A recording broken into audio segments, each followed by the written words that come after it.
안녕하십니까, 요약택입니다. 오늘은 택시와 건강 문제에 대해서 생각해 보았습니다. 개인 택시는 택시 노동자일까요? 예, 사업자 등록증이 있지만 개인 택시도 직접 생산에 종사하지 않으면 수입이 전혀 없는 점에서 노동자라고 생각할 수밖에 없습니다. 택시 노동의 특징을 들어보겠습니다. 먼저 택시가 일정한 수입을 올리기 위해서는 하루에 10시간이나 12시간 이상을 일을 해야 합니다. 장시간 고정된 자세로 움직이지 못한다는 것이 가장 큰 특징이 되겠고, 다음으로 언급할 여러 가지 부작용의 가장 핵심 문제가 되는 것입니다. 두 번째, 과도한 긴장이 계속됩니다. 택시를 자가용 운전하듯이 할 수는 없고 빠르게 가고 더 신경을 써서 가야 됩니다. 그렇기 때문에 과도한 긴장이 더욱더 큰 피로를 누적시킬 수밖에 없습니다. 하루에 10시간에서 12시간 일을 하다 보면 휴식 시간이 부족하게 됩니다. 쉴 시간이 없기 때문에 재충전할 그런 기회를 상실하게 되는 것입니다. 택시 운전을 하다 보면 피로가 누적됩니다.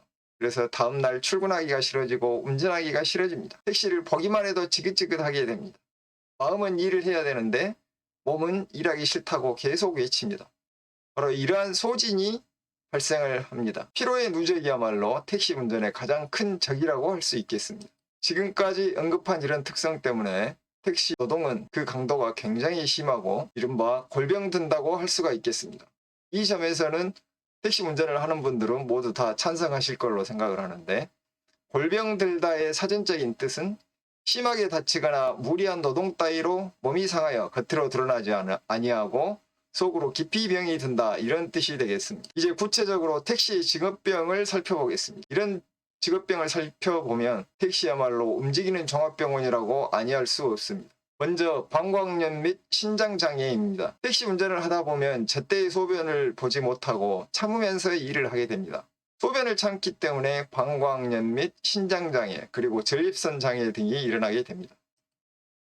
두 번째로 호흡기 장애를 들 수 있습니다. 날씨가 더울 때는 에어컨을 틀고 날씨가 추울 때는 히터를 틉니다. 이런 상태로 10시간에서 12시간 이상을 일을 하기 때문에 호흡기에 문제가 생깁니다. 천식이라든가 기관지염, 이런 것들이 더욱 심해질 수밖에 없는 구조입니다. 세 번째로 위장장애를 들 수 있습니다. 식사 시간이 일정하지 못하고 식사 후에 휴식 시간이 충분하지 못하기 때문에 위장장애가 많이 생깁니다. 검사를 해도 큰 병은 나오지 않지만 복부가 더부룩하는 소화불량 증상이 동반되는 그런 현상을 자주 그리고 장시간 움직이지 않고 일을 하기 때문에 근육이 감소하고 골밀도가 감소합니다. 근육이 감소하는 것은 세계보건기구에서 정식 질병으로 등록된 것입니다. 근감소증은 보통 30대부터 시작이 됩니다. 이 그림을 보시면 40세 이후 50세, 60세에 근감소가 굉장히 많이 일어나고 있습니다. 여기 그래프를 보더라도 50세 이후에 남자의 근육의 감소가 심해집니다. 인간은 누구나 다 노화를 겪게 되는데 사람은 자연스럽게 거미형 인간이 되어갑니다. 거미형 인간이란 영화에서 나오는 스파이더맨이 아니고 복부는 튀어나오고 힙은 처지고 어깨도 처지면서 운동을 하지 않기 때문에 팔다리는 가늘어지는 그런 거미와 비슷한 형태를 띄어가는 체형을 갖게 된다는 뜻입니다. 다음으로 면역력 감소를 들 수 있습니다. 주야교대를 하게 되면 2교대로 근무를 하게 되면 수면이 불안정해져서 면역력이 감소하게 됩니다. 그러면 대상포진이나 그다음에 여기저기 염증이 발생하거나 배탈이 자주 난다든가 하는 증상들이 나타나게 됩니다. 여러 가지 질병에도 잘 걸리게 됩니다.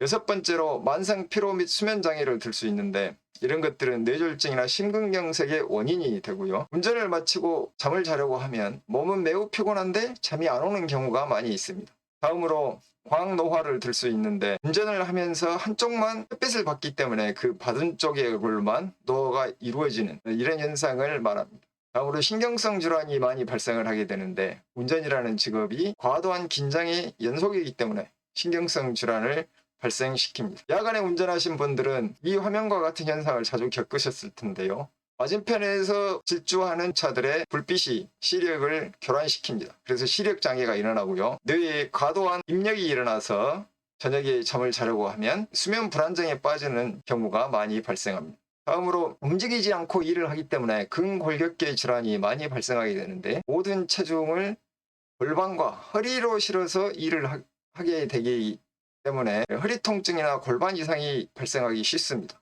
목을 앞으로 빼고 핸들을 잡는 자세는 거북목 증후군을 유발시키고요. 목 디스크나 허리 디스크, 근육통을 달고 살게 됩니다. 대선 후보 중에 윤석열 후보가 거북목의 전형적인 형태를 띠고 있는 것 같이 보이고 체형이라든가 안색을 봤을 때는 운동을 하지 않는 사람처럼 보입니다. 다음으로 인간은 누구나 다 노화를 겪게 되는데 택시를 하게 되면 그 노화가 더 빨리 오는 것 같습니다. 성욕이 아무리 강한 사람이라 할지라도 택시 운전을 하게 되면 성욕 감퇴가 일어납니다. 장시간 움직이지 않고 전립선을 내리누르기 때문에 인체의 모든 혈행이 좋지 않게 되고 따라서 자연히 호르몬 분비도 좋지 않게 되면서 성욕이 감퇴하는 것으로 생각됩니다. 해결책은 무엇일까요? 먼저 택시 운전을 하다 질병이 발병되면 바로 병원으로 가야 합니다. 다음에 미루다가는 큰 비용을 치를 수가 있습니다.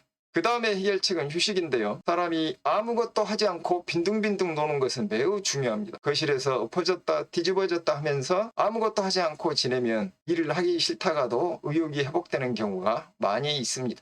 쉴 시간도 없는데 운동할 시간은 더욱 없다. 이러지 않으신가요? 시간이 나면 소주 한 잔을 기울이신가요? 그러면 문제가 더욱 커집니다. 해결책은 운동이라고 할 수밖에 없습니다.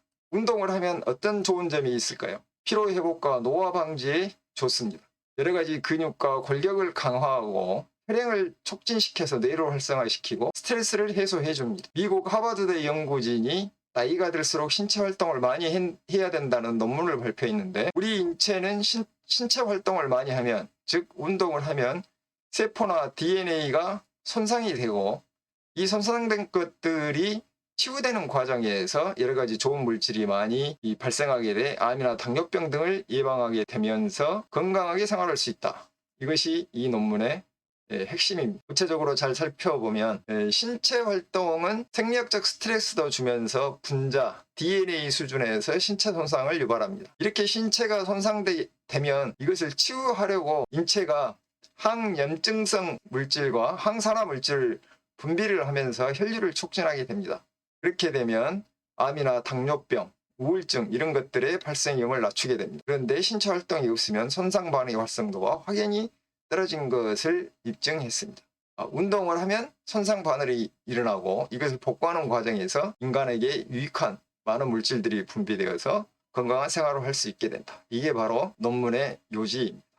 운동 후 종류에는 어떤 것이 있을까요? 유산소 운동과 무산소 운동으로 나눌 수 있는데 등산이나 자전거, 걷기 이런 것들은 대표적인 유산소 운동이면서 좋은 운동입니다. 무산소 운동은 근육을 사용하는 운동인데 근육을 강화시키는 운동이죠. 이런 기구들은 제가 운동할 때 쓰는 그런 기구들입니다. 가운데 있는 캐틀벨은 허리를 다치게 해서 한 2주 동안 고생을 했기 때문에 사용하지 않습니다.